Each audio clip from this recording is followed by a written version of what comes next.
Okay. Yun, for today's video mga guys, nandito tayo kay Idol Kuya Lone. Meron na naman tayong ipapachallenge sa kanya.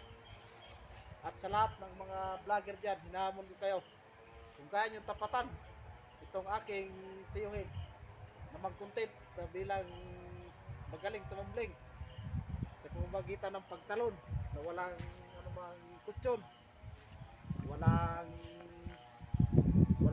babagsakan, matigas talagang babagsakan niya. Kaya inahamon ko kahit sinong magagaling dyan na mag-content creator, hindi lang sa mukbang, magaling din sa mukbang kami, magaling din sa lahat sa pagluluto. Ngayon, kung meron kayong pantapat sa aking tiyuhin o pisanin na si Yoni Amaro, pakita nyo din sa amin. Buwan ng ito na, ipapakita niya sa atin ang tunay na walang daya sa pagtambling. Hello, ipakita mo na sa kanila kung gaano ka kabalasik